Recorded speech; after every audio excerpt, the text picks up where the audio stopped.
ગુજિયા પરિવારનો પ્રથમ દાદાનું નામ છે સોડા દાદા હતા. તેમને 5 દીકરા હતા અને 1 દીકરી હતી. તેમના નામ સુરા દાદા, વેજાણ દાદા, દેવા દાદા, સૈવા દાદા, કુંભા દાદા તથા માલીબેન નામની એક દીકરી હતી. જેમાં સુરા દાદા, વેજાણ દાદા, દેવા દાદા, કુંભા દાદા આ 4 દાદાનો પરિવાર નથી, એટલે કે એનું 11 છે.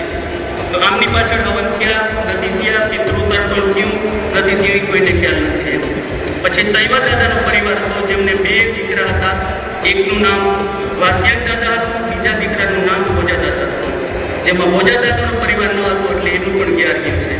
વાસ્યાક દાદાને પરિવારમાં 6 દીકરા હતા અને 2 દીકરીઓ હતી. જેમના દીકરાઓના નામ આ પ્રમાણે છે. પહેલા દાદાનું નામ હતું, એનું નામ ગીતા દાદા હતું. પછી એના પછી વીરા દાદા હતું. પછી એના પછી જેસા દાદા હતું. એના પછી નાકા દાદા હતું. એના પછી હરિયા દાદા, એનું ગામ સ્પોડાનું નામ હરિયા દાદા છે, આમ સાજણ દાદા હતું. પછી ભારા દાદા હતા અને 2 દીકરીઓ હતા, જેમના નામ રૂટીબેન અને જાનીબેન હતા. અને 6 દાદાઓ એ વસાવેલું ગામ ગયા હતા. આ 6 દાદાજી આપણા થઈ ગયા. એમાંથી આપણે અલગ અલગ બધી જગ્યાએ ગામ વસાવ્યા બધા ભાઈઓએ, અને અલગ અલગ ગામ વસાવ્યા. અલગ અલગ ગામમાંથી ગોજીમાંથી આપણે બધા છૂટા પાડ્યા. એનું કારણ એ છે ગોજી નાનું ગામ છે. પછી ત્યાં વધુ પડતી કોઈ જમીન એવી નથી કે જેમાં આપણા પરિવાર નિભાવ થઈ શકે, એટલે ફરજિયાત આપણને અલગ અલગ જગ્યાએ જવું પડ્યું. એમાં હિતા દાદાના પરિવાર દ્વારા વસાયેલા ગામની યાદી આ પ્રમાણે છે: ઉદયપુર, ગોદાવરી, મોટપુર, ગાગિયા, મોટપુર, ચોખંડા, કોલણસેડી, મેવાસા, મોટપર, ગઢવાટું, ટેબડા, ગામડી, ભાડકર, સેડાગાય, ભાટિયા, ચૂર, રાવળ, લાલુકા, રાણબરડા, કતુયા, વીરપર, લલિયા, રંજસર, આલિયા, અમદાવાદ, દુર્ગઢ, આકાશેડી, કરમદી અને મોવાણ. આ બધું હિતા દાદાના પરિવારનું વસાવું છે. એવું નથી, અમુક જગ્યાએ હિતા દાદા ગયા છે અને વીરા દાદાનો પરિવાર ગયો છે, એટલે અમુક નામ ડબલ વાર પણ આવશે. પછી એના પછીના દાદા હતા, વીરા દાદા હતા. ના પરિવાર દ્વારા વસાયેલા ગામ આ પ્રમાણે: કુંગી, વિરમદર, નાનુરી, ગોદાવી, ગોવાણા, ઉદયપુર, હરિપુર, સામર, મસ્તર, નંદાણા, સત્તાપર, જસાપર, મોડપડ, કાટકોલા, ચોખંડા, ગુંડલા, ચાંદવડ, કુવાડિયા, નલોઈ, અંગોર, ઉદયપુર, દેવરીમ, આંબરડી દેવરીમ, પછી આંબડી, માલેતા, દાંતાણા, સિંહ તથા તથિયા અને વિરોત્રી, નગર પીપરિયા, ગઢકા, કેવડા, બબરજર, વરિયા, ધરમપુર, કાનપુર, શેરડી, ગુંગા, ગામડી, લાંબા, ઈટોડી, ફોડ, સણકલા, કણિયારી ગામ, ભોગા અને વિસુત્રી ગામ વસાયેલા. એના પછીના ત્રીજા દાદાનો પરિવાર છે જેસા દાદા પરિવાર, જેડી વસાવેલા ગામની યાદી આ પ્રમાણે: બાકુડી, ગાગનું, મહાદેવિયા, શેઠવાડનું, કેશોદ, ભાટકર, સણોસરી, મોડપર, આટવડિયા, કલ્યાણપુર, નવગામ, વડોદરા, લાલુકા, સીર, ભોગા, મોટાસોટા, સતાપર, માલેતા, રણજીતપુર, ટંકારિયા, ચૂર, લીમડી, નાવદરા, કુકડી, પછી લાંબા, ગાંગડી, ભણગોર, પટેલકા, નાગવાડા, મઢી અને મોહણ ગામ છે. એના પછી ચોથા દાદા હતા, જે નાગા દાદા તરીકે ઓળખાય છે, અને એના પરિવાર દ્વારા વસાવેલા ગામની યાદી આ પ્રમાણે: મોટપર, વડવાડું, કબરકા, કટોલિયા, ટંકારિયા, ભોગા, કલ્યાણપુર, સણકલા, ઉડાવદર, સુતારિયા, પટેલકા, ભોગા, માલેતા, ગાંગડી, હડમતિયા, બાકોડી, સતાપર, ભાડકર, દેવરિયા, ચપ્પર, ભાટિયા, મુંડરપુરા, ટીટોડી, વેદરડા, રાજપરા, સણોસરી, ગઢકા, સામોર અને સતાપર ગામ. એના પછી પાંચમા દાદા છે હરિયા દાદાનો પરિવાર દ્વારા વસાવેલા ગામની યાદી: કુવાડિયા, વડોદરા, વિસોત્રી, વાવડી, મહાદેવિયા, લાંબા, મોહણ, ઇન્દર અને બાકોડી તથા ભાતેલ ગામે. પછી એના પછીના છઠ્ઠા દાદા છે આપણા ભારા દાદા. ભારા દાદા પરિવાર દ્વારા વસાયેલા ગામની યાદી: આંબરડી, લાંબા, ઇન્દર, ભોજી, મોટાસોટા, ખેસરા, નાગવી, માલેતા અને કલિયાપુર ગામ વસાવેલા. એના પછીના છેલ્લા દાદા હિતા દાદાનો પરિવાર છે. હિતા દાદાના પરિવારની આપણે છે દાદાના પરિવારની અત્યારે વાતચીત કરીને એની જે ગામ વસાવ્યા એમની પણ વાતચીત કરી. હવે બીજી વાત એ છે કે હિતા દાદા આપણા હતા છે એ બધાથી મોટા હતા છે, બધા ભાઈમાં 6 ભાઈઓ. એ હિતા દાદાનો દીકરો નાનો થયો, નાના દાદાનો દીકરો દેવરકી થયો, દેવરકી દાદાનો દીકરો રાજ થયો, રાજ દાદાનો પિયા દાદાને 5 દીકરા હતા તથા 2 દીકરીઓ હતી. દીકરીઓના નામ એમાં દીકરાઓના નામ વેજા દાદા અને એમાંથી આ ભાયા દાદા આવે છે. આપણે કહીએ કે ભાયા દાદા આપણે કરી રહ્યા છીએ. ભાયા દાદા તો ભાયા દાદા કોણ હતા? આપણા બધા જે 6 દાદા હતા એમાં જુદા દાદા હતા. એના જે હતા એના જે દીકરા હતા એના પર બસમાં આ દાદા થઈ ગયા છે ભાયા દાદા એમ. અને ભાયા દાદા પછી કારા દાદા, બાબા દાદા, દેવસી દાદા અને 2 બહેનોના નામ હતા સુંદરબેન અને સેઠીબેન હતા. જેમાંથી ભાયા દાદા તથા એક બેન કોરોનાબેન કોદી ગામે સુરાપુરા અને સખી તરીકે હાજરી આપેલી હતી. ત્યારે જેટલા આપણે હાજર હતા એમને બધાને આપણે ખબર હતી કે એની કઈ રીતે હાજરી આપી હતી અને એને શું શું આપણા આગળ માગ્યું હતું એમ. એ પ્રમાણે એની 5 વલી હોવાની માંગણી કરેલી હતી. તેથી આપણે સમસ્ત ગોજિયા પરિવાર આજે ભેગા થયા છીએ અને જેથી કરીને 5 વલી હવન આપણે બધા જે કરવાનું છે આપણે દાદાની ઈચ્છા મુજબ કરવાનું છે એમ. હવે એના પછી પૂજ્ય પરિવાર બધા ભાઈઓને આપણે ભેગા થવાનું મુખ્ય હેતુ શું એમ. હવે આપણે એના ઉપર આવ્યા છીએ કે આપણે ભેગા શું કામ થયા એમ. એમાં એક કામ એવું છે કે સમસ્ત પિતૃના ઉદ્ધાર માટે આપણે 5 બલિ હવન કરવાના છે. 5 બલિ એવું નથી. હવનના નામ આ પ્રમાણે છે: પ્રેમ બલિ, નાગ બલિ, દુઃખ બલિ, નારાયણ બલિ અને નીલોત્સવ, જેને આપણે નીલોદ્વાર કહીએ. કોઈ આપણે આપણી ભાષામાં આપણે નીલ કહીએ છીએ એમ. સમસ્ત બીજું આપણો હેતુ એ હતો એ બધાને આપણે વિચારવાનું છે એ હેતુમાં આગળ વધવું કે નહીં. એક સમસ્ત પરિવારની એક કમિટી બનાવવાની છે આપણા પરિવારની, ગોજિયા પરિવારની, જેમાં ગોજિયા પરિવારની કમિટી નિમવાની છે જેમાં ઓછામાં ઓછા 50 સભ્યો હોવા જોઈએ.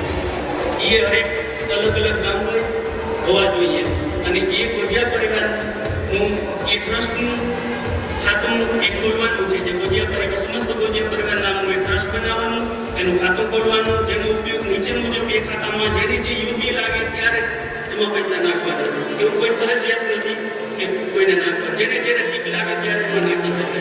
એ જે પૈસા કમિટી હશે એનો ઉપયોગ શું કરવાનો? એમાં ગોજિયા પરિવારના ગરીબ ઘરના દીકરાઓ હોય, દીકરીઓ હોય, જેને ભણવાના કોઈ વ્યવસ્થા ન હોય, જેને મો બાપની એને આપણે મદદ કરી અને એ દીકરા દીકરીઓને એ ફંડમાંથી આપણે ભણાવવાની છે. એના પછી ગોજિયા પરિવારના ગરીબ ઘરની દીકરીઓ દીકરાઓ હોય જેના લગ્ન કરવાની વ્યવસ્થા તથા લગ્નના પૈસા આપણા જેના આગળ ન હોય એવા આપણા કોઈ ગરીબ પરિવાર હોય તો એમાં એ ફંડને આપણે યુઝ કરવાનું છે. પછી ગોજિયા પરિવારના ભાઈ બહેનોના અમુક પ્રશ્નો હોય છે. એ પ્રશ્નનું આ 50 જણા કે એના દુઃખની કમિટી આવે એને એ 50 જણાનું એને એ પ્રશ્નનું નિરાકરણ કરવાનું રહેશે.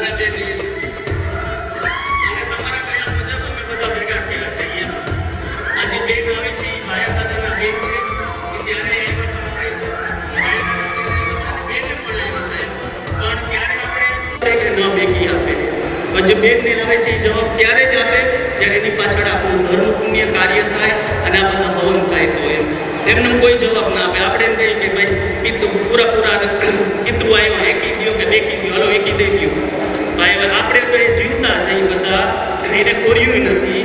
તમે મને કહો કે તમે મને હું જુવાર થાવ એકી દઈ ગયો દેવા આપણાથી જીવતા નથી દેવાતી એકી બેકી માગે એ પ્રમાણે કોઈનું વચન નથી પરાતું તો એ મૃત્યુ પામેલા છે, પ્રેતમાં છે, આટલા ટાઈમથી ભટકે છે, પીવાનું પાણી ન મળતું હોય એ હું એકી બેકી દઈએ. એના માટે આપણા ઈષ્ટદેવ આપણા માતાજી હોય એના આગળ આપણે જુવાર માગવાની, ક્યારે પિતૃ આગળ જુવાર માગવાની ના હોય. આ સુરાપુરા તરીકે બેસી જાય પછી તમારે જે હલાવવું હલાવો હોય એ પ્રમાણે આપણે કમિટીની વાત થઈ. પછી પ્રેત બલિ આપણે 5 બલિ હવનની વાતચીત કરી છે. જેથી દાદાએ આપણે 5 બલિ હવન કરવાના કયા થાય. તો પહેલો હવન છે પ્રેત બલિ હવન. હવે પ્રેત બલિ હવન આપણે કામ કરવું જોઈએ.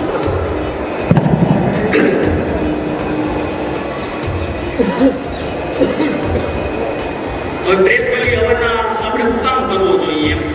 અને આપણા પરિવારમાંથી કોઈ પણ ભાઈ બહેન અથવા જીવાત્મા પ્રેત યોનિમાં ગયા હોય તો તેમના ઉદ્ધાર માટે આપણે પ્રેત બલિ હવન કરવો જોઈએ. પ્રેત યોનિમાંથી પિતૃ યોનિમાં લાવવા માટે પ્રેત બલિ કરવો પડે. જ્યાં લગી પિતૃ યોનિમાં આપણા પિતૃ ન આવે અને પ્રેત યોનિમાં હોય ત્યાં સુધી તમારે ગમે એટલા હવન લેવાનું છું. પ્રેત બલિ હવન વગર પ્રેતમાંથી મુક્તિ ના થાય. પ્રેત બલિ હવન શિવજી નો જ હવન છે, એનાથી થાય. જીવને કોઈ પણ જો સદગતિ આપે તો શિવ જ આપે. શિવ સિવાય કોઈની તાકાત નથી કે જીવની સદગતિ કરવી એમ. અને જીવની સદગતિ માટે એના માટે આપણે પ્રેત બલિ હવન કરવો જોઈએ. પછી આપણને એમ થાય, બધે એમ થાય કે ભાઈ ભીખુભાઈ તો બોલી ગયા, દાદા મૂકીએ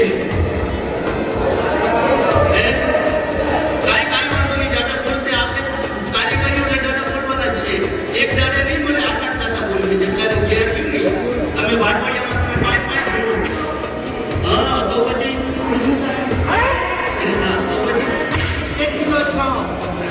પાકું દાદા પાકું એમ. હા 8 થઈ ગયા એટલે તો કહું કે દાદા કેટલાય આવશે આમાં કેટલાય જે છે એ બધા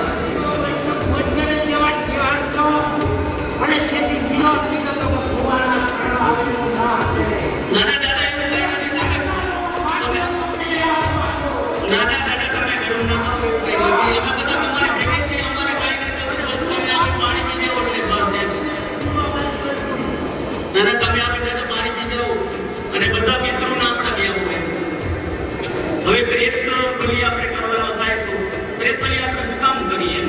અથવા પ્રેતમાં જવાના કારણો કોઈ પણ જીવાત્મા પ્રેતમાં શું કામ જાય એમ? આ મેં કહી દીધું ભાઈ પ્રેતમાં હોય તો પ્રેત બલિ કરવો પડે, પણ પ્રેતમાં ગયા કે નહીં કેમ ખબર પડે? એના કારણો એક તો અકાળે મૃત્યુ થાય, કોઈ એક્સિડન્ટ છે, કૂવામાં પડે તો એવો આત્મા પ્રેતમાં જાય. પછી મૃત્યુ પછી કોઈ પિંડદાન ન કરે તમારું ના હોય તો એવો આત્મા જાય. પછી મૃત્યુ પછી ક્રિયાત્મક ન થાય તો એ પ્રેતમાં જાય.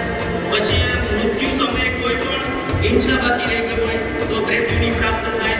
પછી પોતાના જીવનકાળ દરમિયાન માંસ મદિરાનું પાન કર્યું હોય એવો આત્મા હોય ને એ પ્રેતમાં જાય એમ. અને એના પછી મૃત્યુ સામે ઘરના સભ્યો જેની ઈચ્છતો હોય, જેને નજીક વધુ પડતો દીકરા દીકરી જેને જેવું હોય પત્ની પરિવાર એ હાજર નામને મૃત્યુ થાય તો પણ પ્રેતની અંદર જાય. પછી પિતૃઓ પાછળ ત્યારે હવન શ્રાદ્ધિ કર્મો ન કર્યા હોય તો પણ પ્રેતની અંદર જાય એમ. પછી બીજું કોરોના જેવી મહામારીમાં જો મૃત્યુભાઈમાં હોય તો એને તો હાથ જ નથી લઈ ગયા. હાથ ના ગયા તો પછી તો એ પ્રેતમાં જાય. એના પહેલા આપણે મરકી જેવી મહામારી આવી. મરકીમાં ઘણા બધા આપણા ભાઈઓના મૃત્યુ થયા છે. એમ નથી લગભગ મેદાન સાફ થઈ ગયું છે.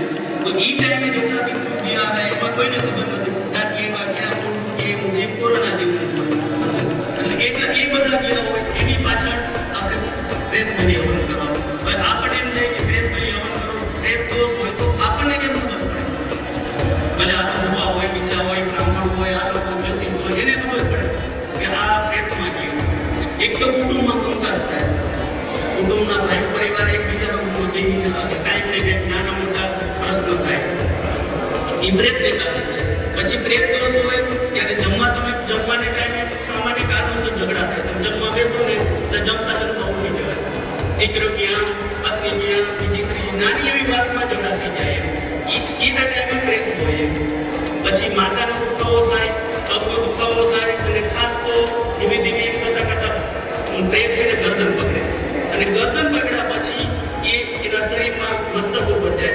એને કારણે બેનો શબ્દ ધૂમ કરે એ પ્રેત મળે. પછી પ્રેત શરીરમાં પ્રવેશી જાય તો માંસ મદિરાનું પાન કરાવે. આપણે કીધું પેલી વ્યક્તિ તો બહુ સારો માણસ હતો તો એ અત્યારે માંસ મદિરા કેમ કરવા માંડ્યો એમ? તો એનું એ કારણ છે કે એને એના શરીરની અંદર પ્રેત આવી ગયું એમ.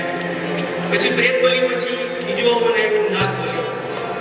નાગ બલિ હવન કરવાનું મુખ્ય કારણ આપણા પરિવારમાંથી કોઈ પણ ભાઈ બહેન અથવા જીવાત્માને નાગ કર્યું મૃત્યુ થયું હોય તો તેમની સદગતિ માટે તથા નાગને કોઈ મારી નાખ્યું હોય એવા દોષનું નિવારણ કરવા માટે નાગ બલિ હવન કરવા જોઈએ. હવે જે નાગ કરવાથી મૃત્યુ પામે એના કરતા બીજા હવન કરવાથી કંઈ નહીં થઈ ગયા. એને મારા પ્રેત બલિ નહીં આવે, એની મારા નાગ બલિ નહીં આવે. જે હવન એના માટે આવતો હોય ને એ જ આવે. પછી આપણે કહીએ કે ભાઈ મગફળી હજી તો લાઈનમાં થઈ છે અથવા ઊભી થઈ છે,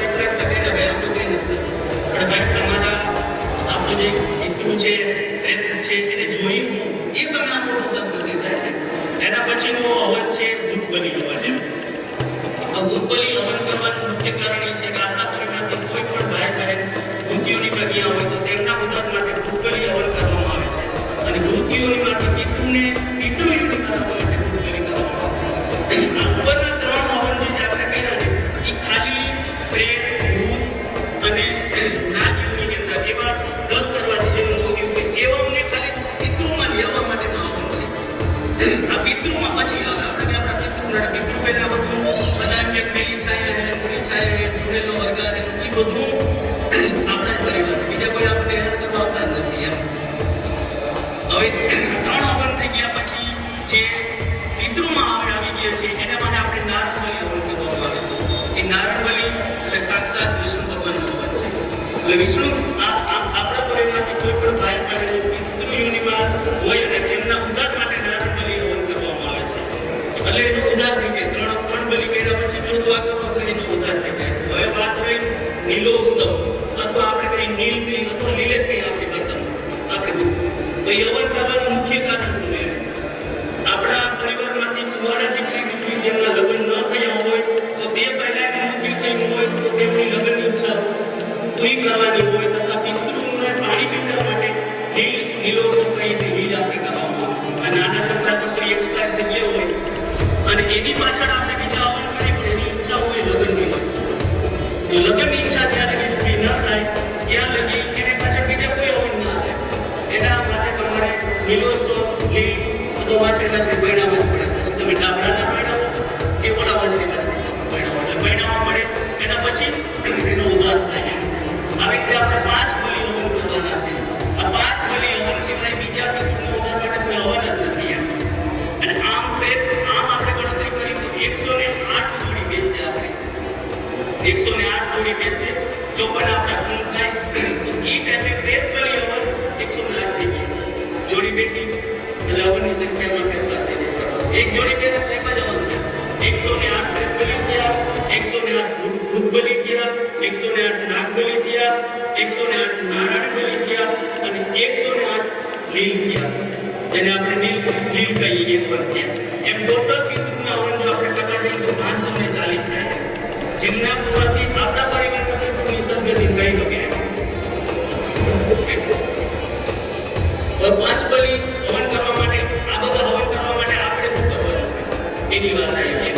5 બલિ હવન કરવા માટે બધા પિતૃની એક તો લિસ્ટની યાદી કરવાની છે. આપણા કુટુંબના જેટલા ભુવા હોય ભૂમિમાં હતા જેમને જેવા દેવી દેવતાઓ આવતા હોય તેવી વ્યક્તિને તથા બાળકને મળીને આ લિસ્ટની યાદી તૈયાર કરવાની છે. એટલે તો બાળક જોડે બધે જોડે વાતચીત થઈ ગઈ. કાલે આપણું રેડી થાય એટલે કાલે એ લોકોની મીટિંગ છે. એ લોકો આપણા દાદા પ્રમાણે જે 6 દાદા છે એના પરિવાર પ્રમાણે તથા ઉપરના જેટલા ગયા એ પ્રમાણે એ લોકો યાદી તૈયાર કરી દે છે. એમ કરવા છતાંય આપણને એમ થાય કે કોઈ પણ આપણા દાદા હોય કે આપણી બેન દીકરી હોય આગળના હોય બાળકને જો આપણે નામ ન જોયું ધારો કે કારણ કે એનું અમુક કારણોસર રહી ગયા હોય એમ તો એવાનો ઉદ્ધાર કરવા માટે મેં બાળક જોડે એવી રીતે વાતચીત કરી કે જે જેટલા બાળક હોય બધા પોતપોતાના ચોપડા લઈને આવજો. પહેલે દિવસે આપણે પ્રેત બલિ કરવાનો હોય ત્યારથી એ ચોપડાને નીચે મૂકીને એમાં જ ચાંદલો કરી દેવો કે એની અંદર જેટલા આપણા પિતૃઓ હોય પ્રેતમાં હોય ભૂતમાં હોય કે જેમાં હોય ચોપડામાં નામ હોય એમાંથી જે હોય બધાને આવી જવાનું આપણે આમંત્રણ દેવાનું છે જેથી કરીને આપણે કંઈ છૂટી ના જાય. એટલે જેટલા બાળક છે બધાને આવવાનું છે. બધાને પોતાના ચોપડા લઈને જ આવવાનું છે. એ ચોપડો પહેલેથી મુકાઈ જાય એના પછી પિંડદાન થાય અને તર્પણ થઈ ગયા પછી એના પછી છેલ્લે આરતી થાય ત્યારે જ તે ચોપડો ઉપાડવામાં આવે. એટલે તમારે કંઈ નામ હોય સાથે હોય તો તમે બીજા ચોપડા તમારે તે ગોઠવી લેજો. પણ અમારે આ ચોપડા જેટલા છે બારોટ જે આપણા ભાઈઓમાંથી છે સાથી ભાઈ એ બધા ચોપડા જોવે પછી વચ્ચેથી કંઈ ચોપડો ઉપાડીએ નહીં કારણ કે એમાં આપણા પિતૃ હોય. આપણે આપણા પિતૃની યાદી પછી એકવાર આમંત્રણ દીધા પછી આવી ગયા પછી ઉપાડવાનું આવે જ નહીં એમ. હવે 108 જોડી હવનમાં બેસવા માટે તૈયાર કરવાની છે. હવે 108 જોડી કઈ રીતે કરવી મઢવાઇસ આપણે કરવી સંખ્યા પ્રમાણે કરવી એની આપણે યાદી તૈયાર કરવી જોઈએ બધી જગ્યાએ.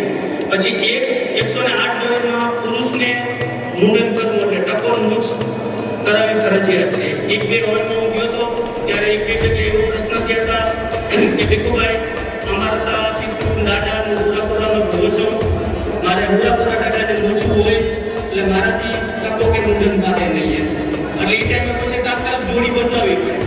અને પછી મેં ભાઈને વાતચીત કરી કે ભાઈ તમારા હુલાપુરાને મૂછવું દાદી હતી કે નહીં તમે જોઈ કે નથી જોઈ પણ છતાં એ રીતે જોડી તાત્કાલ બતાવે છે. જે જોડી તૈયાર થાય એને પાકું જ રાખવાનું કે દાઢી મૂછ કરાવી પડે. મુંડન કર્યા વગર પ્રેતબલી થાય જ નહીં એમ.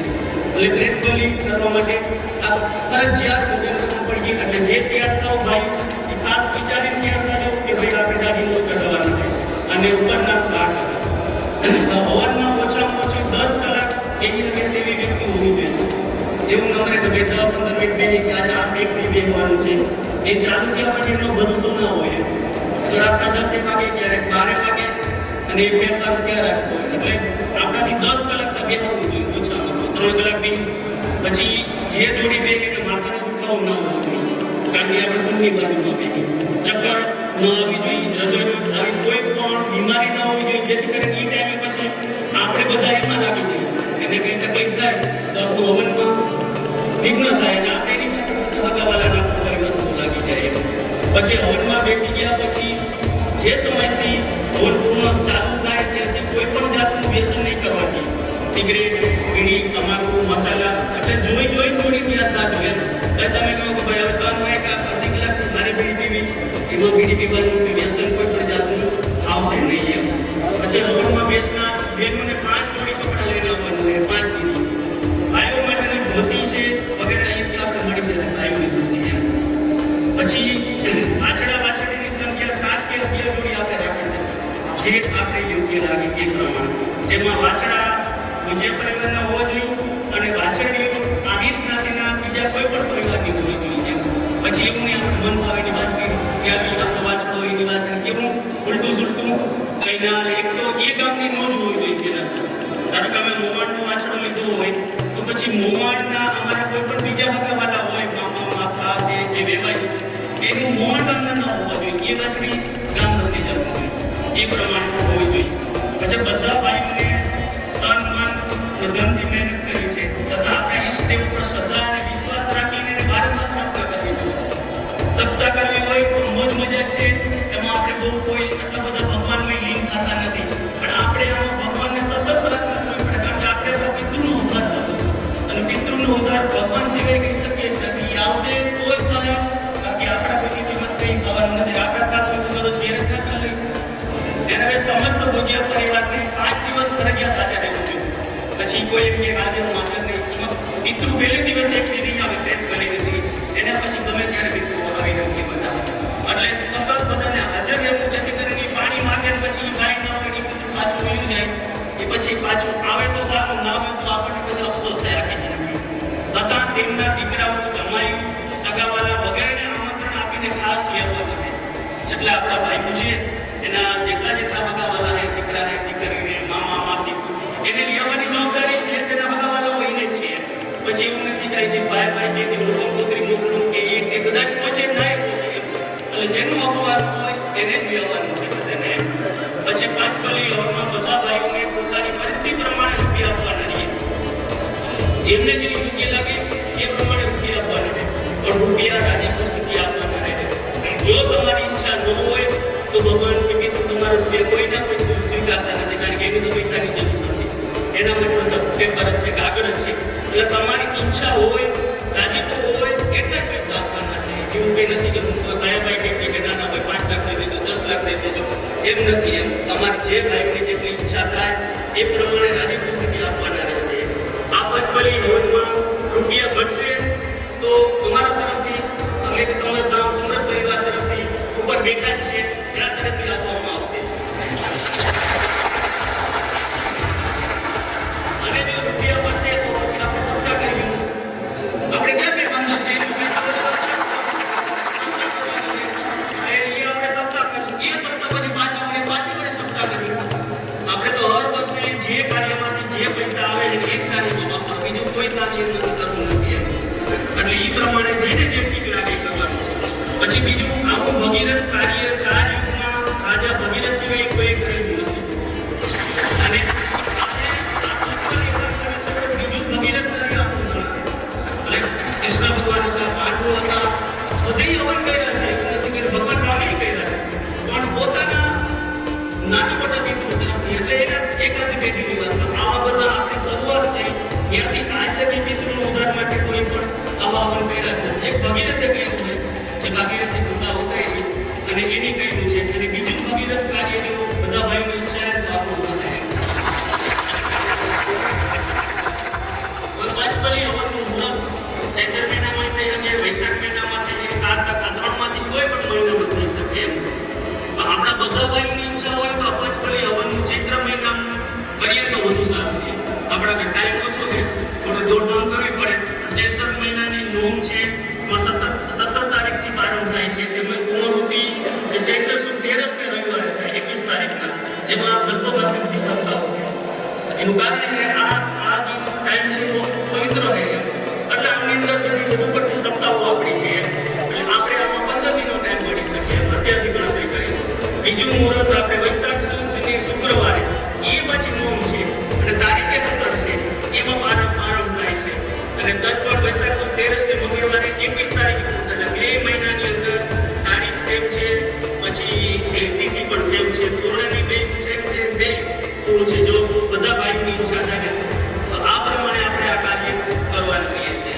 આના પછી આ કાર્યની અંદર આપણને આપણા પરિવારને કોઈ પણ શ્રાપ દીધું હોય, કોઈ શ્રાપ લાગ્યો હોય, કોઈ બ્રાહ્મણનો દોષ થઈ ગયો આપણે જેમ નાગબલી થાય એવી રીતે બ્રાહ્મણનો દોષ આપણે મૂકી દઈએ. ક્યારેક આપણું મગજ ઠેકાણે ના હોય તો એવી હોય તો બીજા ક્રમમાં હોય, બ્રાહ્મણ જોડે થઈ ગયું ને બ્રાહ્મણ દ્વારા આપણને શ્રાપ પડી ગયું હોય તો એના માટે આપણે બ્રાહ્મણની પૂજા કરવી પડશે. એટલે બધા પોતપોતાના બ્રાહ્મણ આવે તો એ ઠીક છે, અથવા જે બ્રાહ્મણના છોકરા આવે, પરિવાર આવે ને એની પણ આપણે પૂજા કરવી પડે. પછી બીજો શ્રાપ આપણને લાગ્યો હોય ચારણ દ્વારા. ચારણ એ એક સાક્ષાત એની જે દીકરીઓ છે સાક્ષાત માતાજી છે.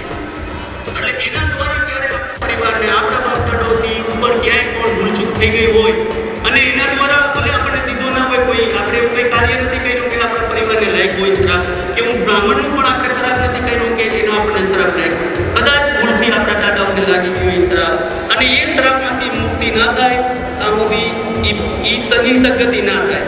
કારણ કે શ્રાપ વસ્તુ એવો છે એ તમને બધી જગ્યાએ આટલું આવે. એટલે આ પ્રમાણે આપણે આપણા પરિવાર દ્વારા બધાને મળી અને આ આયોજન કરવાનું છે. આના પછી આપણે ત્યાં પણ આયોજન કરવાનું છે. સત્તાપરના પાટિયા ત્યાં આપણું મંદિર મંગલનાથ બાપુનું રેડી થઈ ગયું છે. એ પણ કાર્ય ગમે ત્યારે આપણે કરવાનું રહેશે. એના પછી આપણું આ સમૃદ્ધ ધામ છે, એ બધું ધામ આપણું છે. એમ આજે આપણા પરિવાર ઉપર ભગવાનની કેટલી કૃપા થઈ છે તો વિચાર કરો, કેટલા દેવી દેવતાઓ 3300 આપણે ઘરે હોય કોઈ દી ના હોય ને, તો આપણા પરિવારમાં આટલા 33 કરોડ દેવી દેવતા આપણા ઘરને આંગણે આવ્યા છે. એની ઈચ્છાથી આવ્યા છે. મારી તમારી કે આપણે કઈ આવ્યા નથી. આપણે કઈ આપણો ગુરુ કઈ કે ધૂળ ના ધૂણે એ પણ ના ધૂણે. આટલા દેવી દેવતાઓ આપણે આગળ આવ્યા. આપણે ગંગાથી સાક્ષાત બધું જોયું જાય, એટલી બધી જ્યોતિર્લિંગો છે, સાક્ષાત શિવ છે, ઉપર નીચે બધા બેઠા છે. તો આપણે આ ટાઈમ આપણો સોનાનો ટાઈમ કહેવાય. આ ટાઈમે આપણે આપણા પિતૃની જો સદગતિ કરી લઈને તો આપણે વધુ અતિગતિ ભાગ્યશાળી કહેવાય. બાકી પછી આગળ સમય કેવો આવે એના ઉપર. એટલે તમારા બધા ભાઈઓની ઈચ્છા હોય તો એ પ્રમાણે બધા ભાઈ વિચારી અને અત્યારે ડિસિઝન લઈ લેજો કે ભાઈ આપણે કરવાનું છે, ક્યારે કરવું, કઈ રીતે કરવું, કઈ રીતે કમિટી બનાવવી, કઈ રીતે એની ગોઠવણી કરવી, એ બધું વિગતવાર પછી બધા ભાઈને સમજવાનું છે કે ભાઈ આપણે મઠવાઇઝ કરવું કે કઈ રીતે ગોઠવણી કરવી. એમ પછી એમાં એવું છે કે વાછડી આપણે પાડવાના છે. એટલે 108 આપણાથી ના થાય અને 108 આપણે પાણી રેડવા જાય ત્યાંથી ગૌચારા લગી તો એ 5 દિવસ નીકળી જાય. એટલે એના માટે આપણે 5-6 કરશું અથવા 7. આપણા 6 દાદા છે એટલે 6 વાછડી રાખવા જોઈએ. પછી એક આપણે જે પિતૃ હોય, જે આપણા પિતૃ ન હોય, એમ અજ્ઞાત પિતૃ કહેવાય. જે પિતૃ આપણી જ્ઞાતિના ગોજીયા પરિવારના ન હોય છતાં આપણા સ્થળની અંદર જે તે જગ્યાએ એનો આત્મા ભટકતો હોય, એનું પાછળ પરિવાર કોઈ હોય જ નહીં. અને એવા પિતૃનો ઉદ્ધાર કરવો હોય તો એને અજ્ઞાત પિતૃ કહેવાય. એના માટે બ્રાહ્મણની એક જોડીને ભેગવું પડે. એ બ્રાહ્મણની જોડી ભેગી અને એ કરે તો એનાથી કરીને આપણા અજ્ઞાત પિતૃ હોય એની સદગતિ થાય. એટલે કમસે કમ આપણે 6 બેઠા હોય તો 6 દાદાનો પરિવાર એટલે 6 વાછડી રાખવા જોઈએ. એ સિવાયની એક 7નું જે અજ્ઞાત પિતૃની વાત કરી એના 7 તો આપણે રાખવા જ જોઈએ. એના પછી બાકી બધા આપણા ભાઈઓની ઈચ્છા જેટલા રાખવા હોય પણ મિનિમમ 7 તો આપણે રાખવા જોઈએ. અને સાથે 7 વખત પાણી ગૌચારા લગી પહોંચવું જોઈએ. એટલે એ પ્રમાણે પાણીની વ્યવસ્થા ટાઈમે બધું આપણે લગાવવાના આવે, બધો પરિવાર આવે એ ટાઈમે બધી વ્યવસ્થા આપણે ટૂંકમાં કરવી પડશે. તો આ રીતે જેટલું ટૂંકમાં મારી નક્કી હતી એટલું પ્રમાણે મેં તમને બધા ભાઈઓને વાતચીત કરી. હવે બધા ભાઈઓ હા પાડો તો આમાં આગળ વધાય, ના પાડો તો જય દ્વારકાધીશ. આમાં એવું કંઈ નથી, પણ દાદાની અને બધા મિત્રોની ઈચ્છા છે અને મારી પણ ઈચ્છા છે તો બધા ભાઈઓ સાથ સહકાર થયું ને તો આ કાર્ય આપણું થઈ શકે એમ. જય દ્વારકાધીશ, જય શ્રી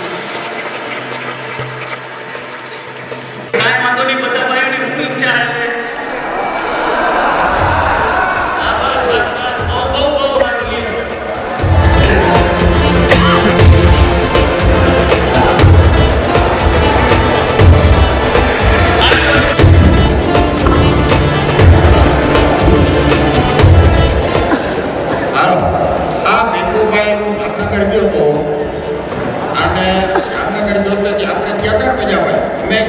ભીખુભાઈ વાત કરી કે ભાઈ બધા ગોજિયા પરિવારને તમે ભેગા કરો અને વગેરે જાણ કરો અને આ તારીખે તમે આપણે નિર્ણય લેવો કે આપણે આ નિર્ણય લેવો કે આપણા હવન સપ્તાહ બધા કરે.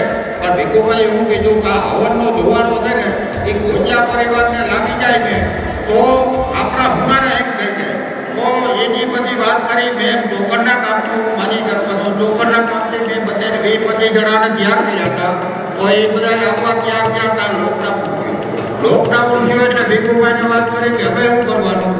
આ મને ભીખુભાઈએ એ કીધું હતું કે હવે તમને હું 4 વ્હીલ આપી જાય જેટલા ગોજિયા પરિવાર છે ને ત્યાં બધે તમે કહી આવો એટલે પછી હવે આપણે જાળવી જાય. એક વર્ષથી જ્યાં આપણા ગોજિયા કુટુંબમાં સારું થાય અને એ મહેનત કરે છે તો આપણે જે કહી દઈએ કે તમારી જે મરજી હોય એ અમારી મરજી.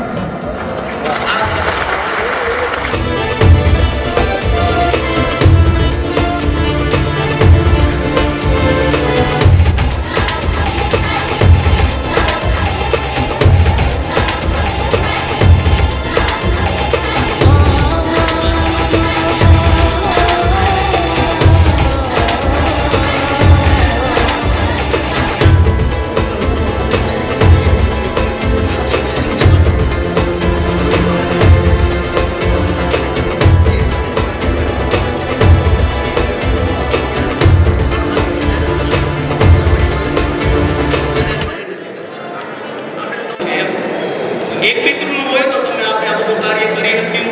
બાકી આટલા બધા જો મિત્રો આપણા પરિવારના આટલા હોય તો એમાં 120 બ્રાહ્મણ જો હોય પહેલાં તો આપણે 120 બ્રાહ્મણની જે 20 બ્રાહ્મણોને રાખવા ગયા. બ્રાહ્મણ હોય બધા વિદ્વાન જ આવે અને એ પણ જેમ તેમ બધી જગ્યાએ સુઈ ના જાય એમ. આપણે વિચારીએ કે આપણા ભાઈ હોય તો બધાને હોઈ જાય તો એ હોઈ જાય, પણ બ્રાહ્મણને આપણે એ રીતે રાખીએ તો બ્રાહ્મણનો આપણે દોષ લાગે. એટલે આપણે એવી જગ્યાએ રાખવું જોઈએ કે જેથી કરીને 100 બ્રાહ્મણની રહેવાની વ્યવસ્થા, પછી 108 જોડી બેગ એમાં નજીકના ભાઈઓ છે તો બધા વયા જાય જોડી બધી પોતાની રીતે, પણ બાકી જે દૂરની જોડી એને પણ રહેવાની વ્યવસ્થા કરવી જોઈએ એમ. એટલે આ બધું વ્યવસ્થા કઈ રીતે થાય ને એના ઉપર છે એમ.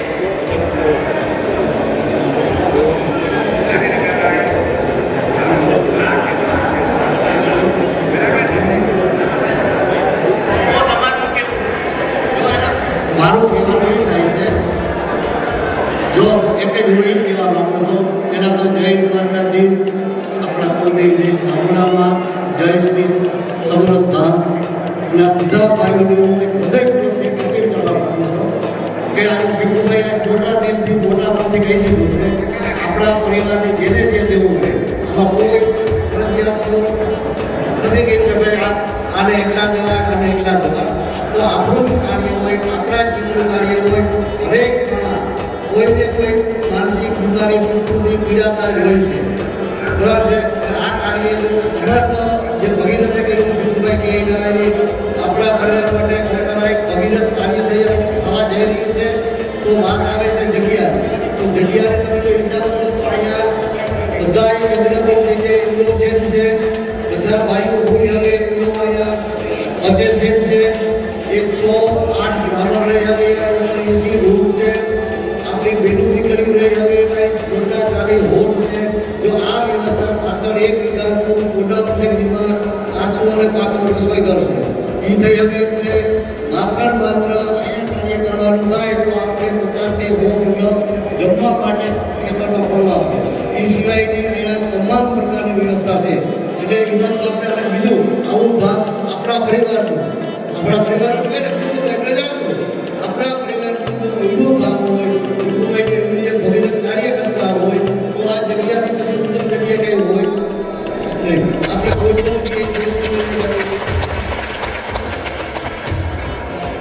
હકીકત છે ને આપણે કોઈ પણ કાર્ય ગમે પ્રયત્ન કરવા જઈએ ભૂતપૂરી કરવા જઈએ ત્યાં એક જ મંદિર હોય છે. એક જ મંદિર હોય છે એ તો કેન્દ્રીય કરોડ દેવતા છે. બરાબર ને? એટલે અહીંયા જે કંઈ ભાઈ હું કહું છું કે અહીંયા કરતા બધા ભાઈઓ સહમત હોય એવું માનું છું. એની છતાં અહીંયા જો કરવામાં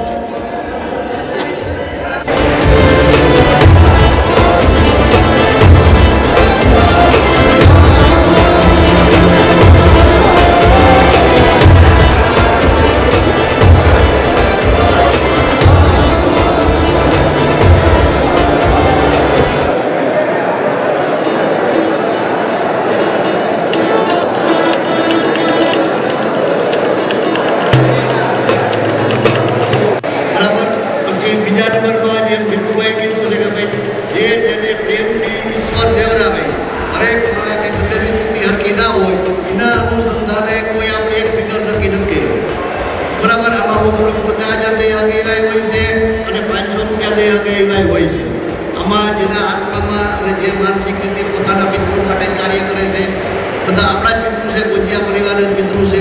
એટલે એ કોઈમાં જે દાન કરવાનું છે એમાં મારા ભાઈ જેની જે શક્તિ યથાશક્તિ પ્રમાણે કોઈ બને તો આવો કે મન પૂરું રાખજો.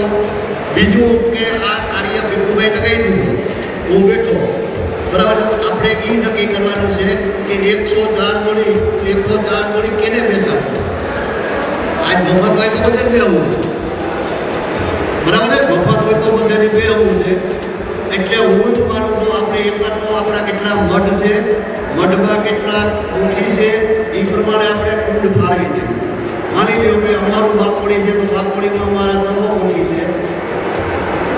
અહીંયા જે વિદ્વાનો આ વિષય ભીખુભાઈનો છે કે જે શાસ્ત્ર યજ્ઞ હવન દાન છે એટલે એને ખરા શાસ્ત્રી જ બોલ્યા છે કે જે ભણેલા છે અને હાલ હવે એમાં એક પાઠ બિહારી દેવાના નથી તો એ હારા શાસ્ત્રીઓ રેખા છે ભાઈ પૂછવા આવવાનો છે.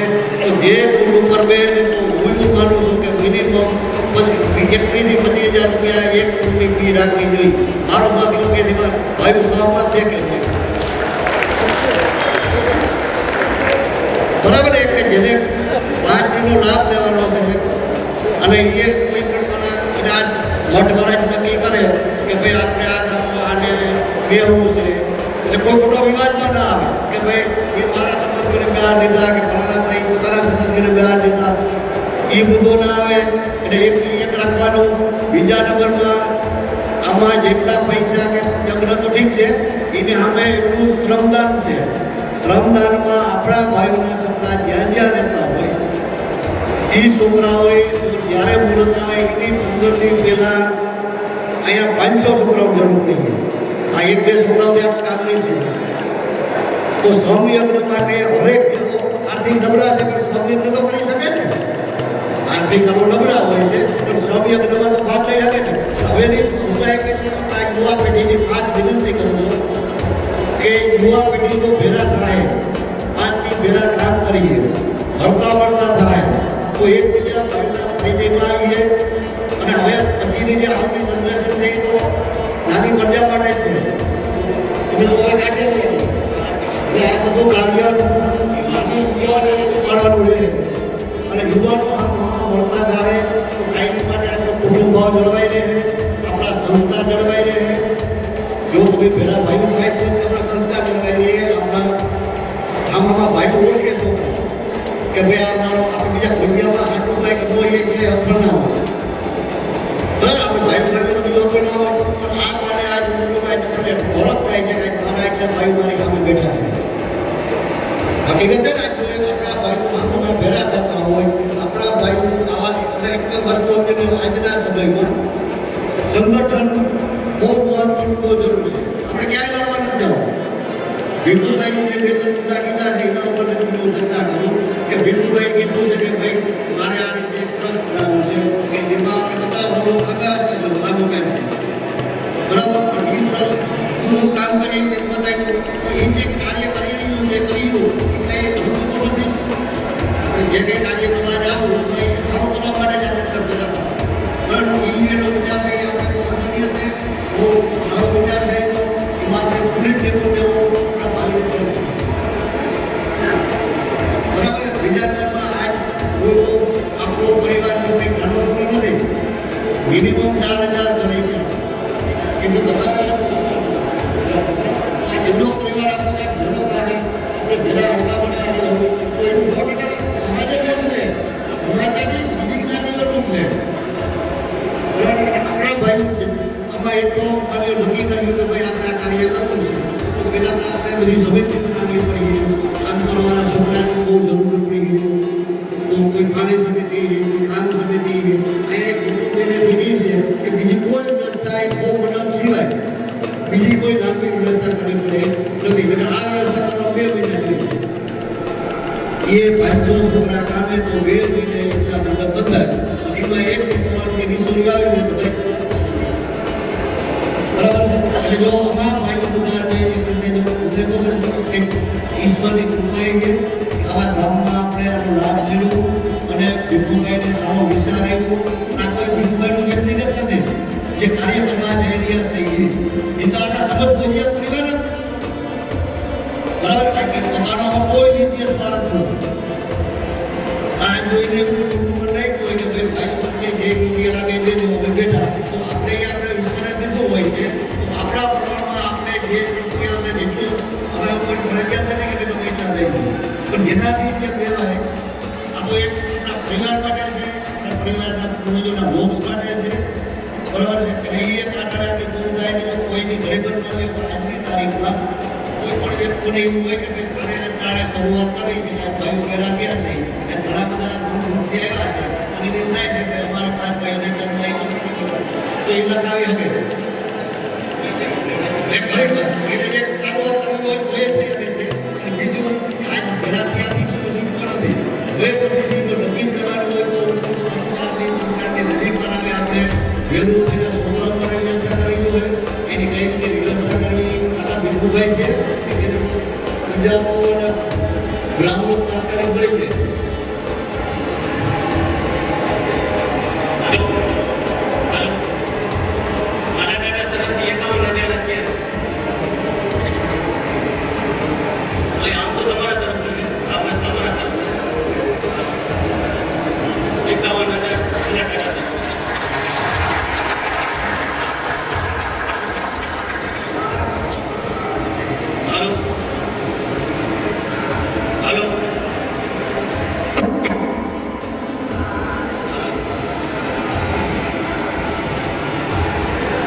વાત એ હતી કે જે જેના મિત્રો આવશે અહીંયા ખાલી પાણી જ પીવાનું છે પછી એને જે બેસવાની થાય કે તો એના ઘરને આંગણે થાય દાદા જ્યાં કહે ત્યાં જ દાદા કહે એવું નથી કે આટલું સમૃદ્ધામ છે અહીંયા બધા પિતૃ બે એમ નહીં અહીંયા તો ખાલી સદગતિ થાય પાણી પીતા થાય એના પછી પિતૃમાંથી દેવયોનીમાં આવીએ સુરાપુરાણ સત્ય એટલે હું દેવયોનીમાં આવ્યા પછી એને ક્યાં બેહું કે જે બધા ભાઈઓને અને જે સુરપરો કે મારે એ બેહું ત્યાં પછી એ કુટુંબ તરફ બેહાડવામાં આવીએ અને બાકી આપણા બધાના એક આવે અને સુરાપડાની ઈચ્છા આવે કે મારે ભાટવડિયા બેસવું છે તો એને આપણે ભાટવડિયા બેહાડવું આપણે કેમ વાંધો છે આપણે કોઈ પણ જાતની કાંઈ તકલીફ અહીંયા તો સીધ પાણી પીવાનું છે આ તો એક મોક્ષ માટેનું ધામ છે એટલે તો આપણે મોક્ષ ધામની વાતચીત કરીએ ત્યારે એટલા દેવ છે અહીંયા તો આપણા પિતૃને સીધ સદગતિ થવાની કાં બીજો અવતાર મળે અથવા દેવયોનીમાં જાય દેવયોનીમાં જાય તો એને જ્યાં બેસવું છે ત્યાં થાપી મારી કે મારા એ બેસવું કે જે તે ભાઈઓ હોય જે તે પરિવાર હોય તેને ત્યાં બેહાડવાના રહે પણ દેવયોનીમાં આવ્યા પછી એની ઈચ્છા મુજબ કાર્ય થાય અને સદગતિ થઈ જાય તો એને ભગવાન જન્મ આપી દે તો એમાં આપણું કોઈનું કંઈ હાલવાનું નથી ચાલો વેચાણ કાકા નામના 1 લાખ રૂપિયા હા વેચાણભાઈ નાનભાઈ છોકરાઓ આવી જાય